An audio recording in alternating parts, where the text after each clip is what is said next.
Hey friends, it's David again, and today I'm going to share with you a bunch of RV towing tips for beginners. Now, I've been living full-time in the travel trailer behind me with my wife, Ro, and all of our pets, and we've been on the road for 4 years now. And believe it or not, the very first time I ever towed a trailer was the day that we bought our travel trailer and I towed it home. And so I had to learn all these tips that I'm going to share with you just the hard way and through experience during those 4 years. So I'm really hoping that by sharing this information with you, you're able to avoid some of the headaches that we've been through. Now, this first tip might seem a little obvious, but it is essential, and it's that you need to practice towing your RV or trailer before you go on some big long road trip, to prevent getting into some sort of bind. Go to a road that doesn't have very much traffic on it, and also go to some empty parking lots and just practice maneuvering your trailer, especially backing up. Because, if you get into some campgrounds or some dispersed camping sites that you have to make some tight maneuvers in, especially while backing up, it will be a lot less stressful if you know what you're doing ahead of time. So please practice. Next, you want to make sure that you double and triple check that your trailer is properly hooked up before you tow it away. And by that I mean make sure that it is latched properly. You've got a lock on the latch. Your electrical plug is connected to your tow vehicle. Your chains are properly hooked to the tow vehicle as well. And you have your emergency breakaway cable connected as well. And we triple check ours. I hook everything up to our tow vehicle, and then my wife comes out when everything is finished and she checks it as well. And then the last thing that I do before we start rolling away from our campsite is I'll come out and take a third look at this whole setup back here just to make sure everything is properly connected, because it is so critical. I mean, if you forget to hook something up and you get into an emergency situation, bad things can happen. Now, before you go hooking your trailer up to your tow vehicle, my next tip is to apply a thin layer of grease to the hitch ball if you have a bumper pull trailer, or to the kingpin if you have a fifth wheel. Now, what this will do is it will reduce wear on the ball and just all of your towing components, that contact each other, and it will prevent galling as well as this whole setup just binding if you're going through some very tight turns or some uneven roads. We have had our truck and our trailer at some pretty crazy angles to one another. Our truck is this way, our trailer is this way, or that, because we go off-roading a lot. We disperse camp out in the national forests, and some of these roads get pretty bad, and having everything properly lubricated allows this coupling to just rotate around freely without binding. You also need to properly load your trailer. The rule of thumb is that 60% of the cargo weight needs to be in the front half of the trailer. And it's a good idea to also try your best to equally load it side to side as well. And you also really, really want to make sure that you are not over the cargo carrying capacity of your trailer. There should be a sticker on the outside of your trailer somewhere that tells you the GVWR of your trailer, which is the maximum weight of it, fully loaded with all the stuff you're going to take camping, including full water tanks. And what you'll want to do to make sure that you are under that maximum weight is to take your travel trailer and get it weighed at a CAT scale, and you can find those at most truck stops that are just on the side of the interstate. This is extremely important because if your trailer is over its maximum weight, then you're going to greatly increase your risk of trailer sway and tire blowouts. My next tip is to not be in a hurry. And there's sort of 2 points to this. The first is if you're rushing around, you're in a big hurry trying to get to that next spot really quickly, you might forget some very important things. Earlier we talked about double checking, triple checking that you're hooked up correctly.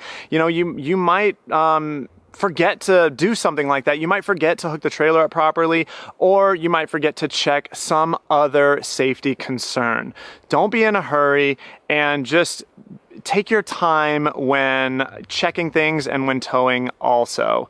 When you're going down the road, you want to tow slower than you usually drive, because you've got a lot of weight behind you now, and it's going to greatly reduce your maneuverability and your stopping time. And so if, a large animal jumps out in front of you while you're on the road, or if someone slams on their brakes in front of you, or, something like that were to happen, you want to give yourself more time than usual to be able to maneuver or come to an emergency stop.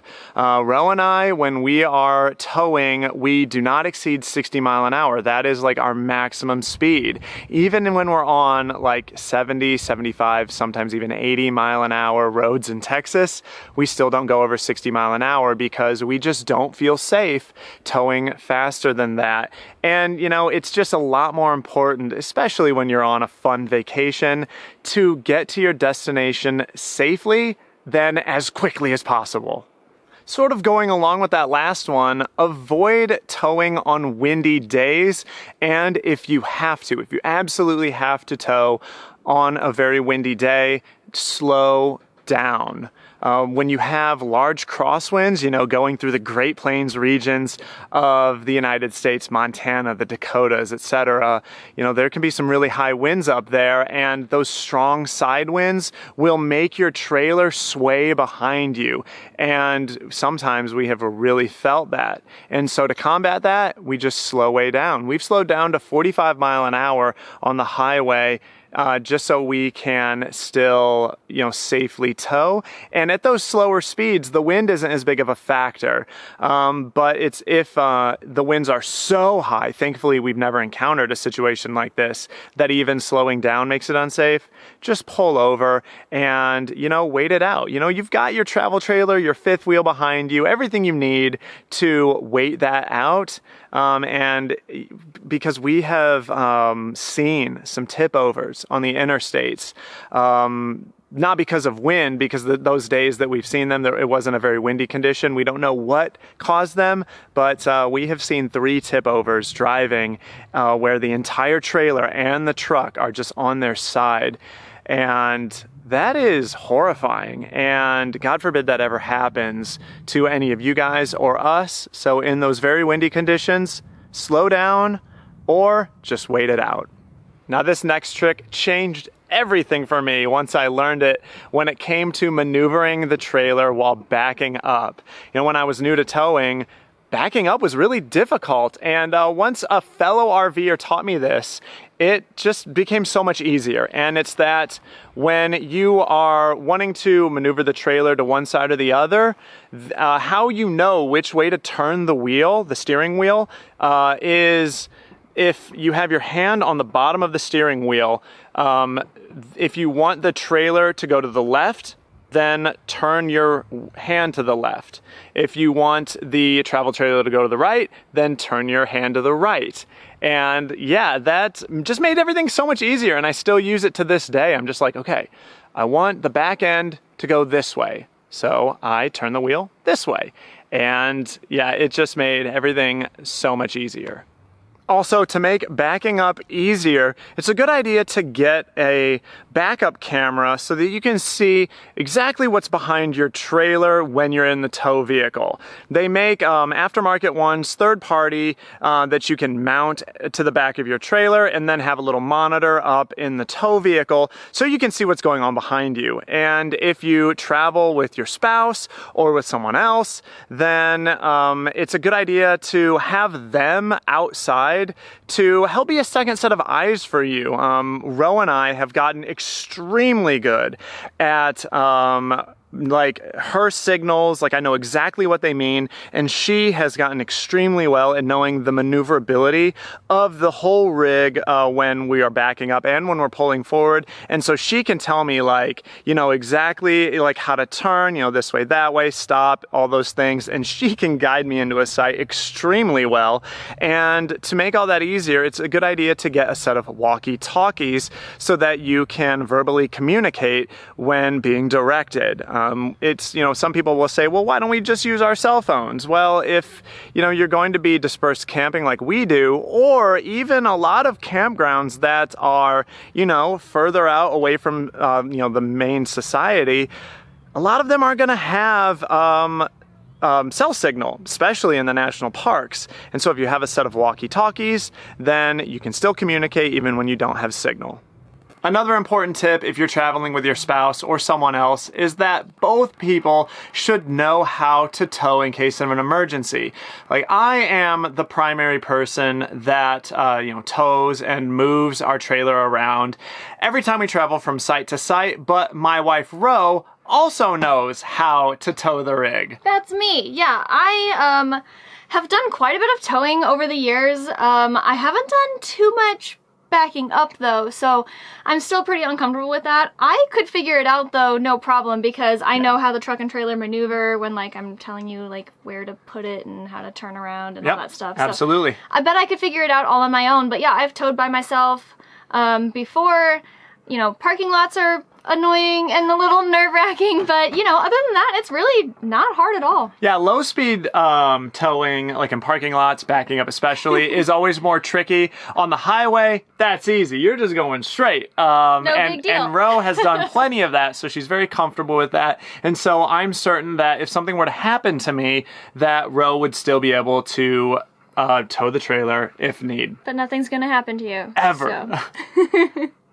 And then the last tip I've got for you is, especially if you're traveling with your spouse, cut each other some slack while you're learning how to tow. You know, it can sometimes be very stressful when you're trying to get your rig into a tight spot and you're just a beginner and you don't really know how to maneuver your rig exactly. You know, you can feel foolish, it can be very stressful, and if your spouse is, you know, ragging on you, or if you're getting very aggressive with someone that's like giving you directions, trying to get you into a spot, it just makes everything worse. So when you're learning, cut each other some slack. Yeah, nobody wants to continue helping the other person when they're being mean to them. Yeah, so. Yeah, and I mean, once you become experts like us, then it still happens. Then you'll never make any mistakes ever, and everything. You'll never argue about backing into a spot or never again. Yeah, right. Cut each other some slack then too.